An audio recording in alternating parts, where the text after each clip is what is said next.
anthem. So please feel, I have a fife, I'm a fifer. Please feel free to join in and sing our national anthem as we face the flag. I'll take my hat off, hands over the heart, please. I'll give you an introduction.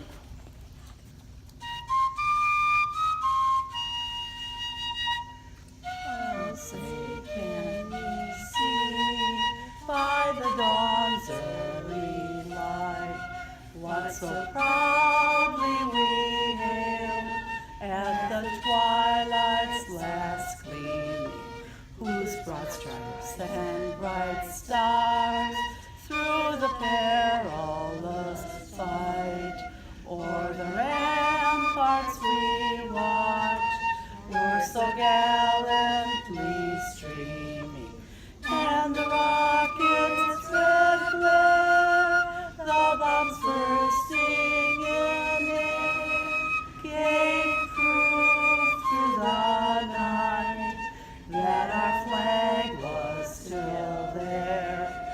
Oh, say does that star-spangled banner yet wave o'er the land of the free and the home of the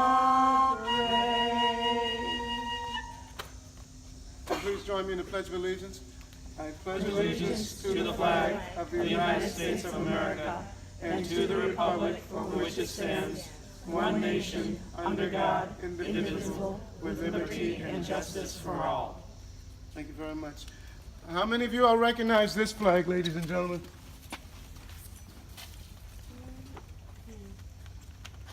This is called the Commander-in-Chief's flag. This is the flag, a replica of a flag that would be flown by General Washington's tent during the war at places like Trenton, Princeton, Morristown, Monmouth, Cambridge, Annapolis, and Valley Forge, and many more. Anyhow, he's given the position of Commander-in-Chief of that Continental Army in May, June of 1775, as the young army's being birthed, basically. The army is older than the country itself. So you're standing at the location of what's considered the new tomb. The old tomb, you may have passed it up if you came down that road. There was a little loop.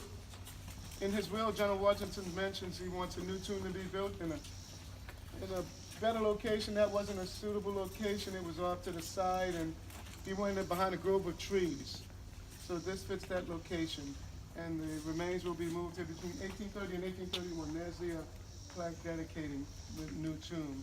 Inside, you'll see the marble sarcophagi of General Washington on the right, Lady Washington on the left. Behind the steel door are 25 additional family members interred. Also, 3 on the outside, behind the iron fence there. All right. Now I want to pick on my colleagues, my fellow veteran's wife. Where did she go? To read a prayer for us. And I'll switch it for you.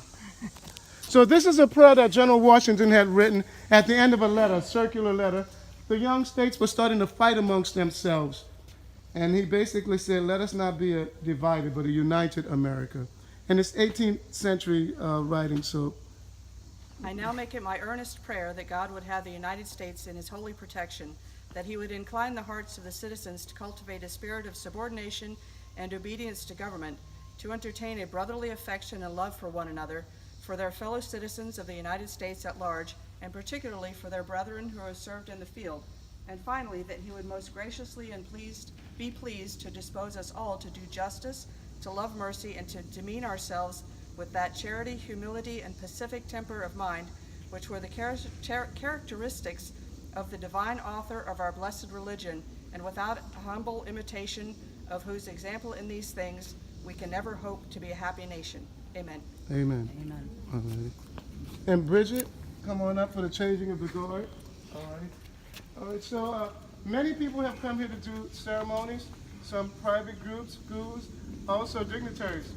King of Spain, who else? Prince Charles of England. In 1919, the Prince of Wales came here. This tree was planted by him, and it's called an English yew. Prince of Wales grows up to become King of England. King Edward VIII, who abdicates the throne to his brother, King George VI, who's the father of Queen Elizabeth II, who's also coming. One of my favorite trees is right here. That's the cedar of Lebanon. It's mentioned in the Bible, Solomon's temple. That was planned in 1899 to commemorate the centennial of General Washington's passing. Now I'm going to ask our veteran to introduce himself, tell us his years of service and rank and all. Good afternoon. My name is Master Sergeant Brendan Kavanaugh. I served the United States Air Force from April 16, 1991 to May 1st, 2015. Where'd you serve, Master Sergeant? I started my enlistment at Lackland Air Force Base, Texas, and retired out of Wright-Patterson Air Force Base, Ohio. Great. Thank you very much. And now we're going to have you lay the wreath through the stars, stand and everything, sir. And watch the lip here and stand right in the center. You can move over some.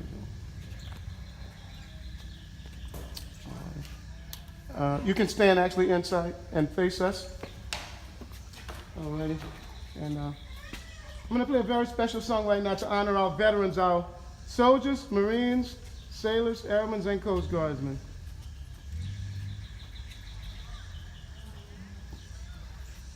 And I'm sorry, this is a special song. For me, sometimes it's emotional because I have friends that are buried at Arlington National Cemetery. So this is to honor our fallen comrades.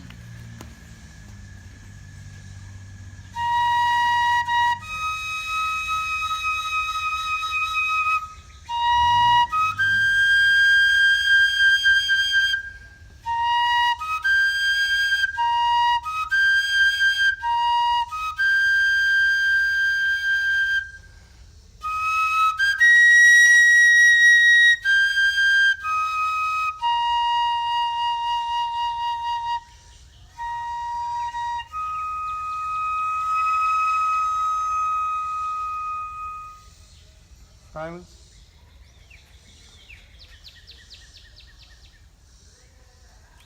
Thank you. We're going to have Master Sergeant step out, and we're going to close off the ceremony with his service song, the United States Air Force. Please feel free to sing along. Off we go into the wild blue yonder, climbing high into the sun. Here they come, zooming to meet our thunder. Atom boys, give her the gun, give her the gun!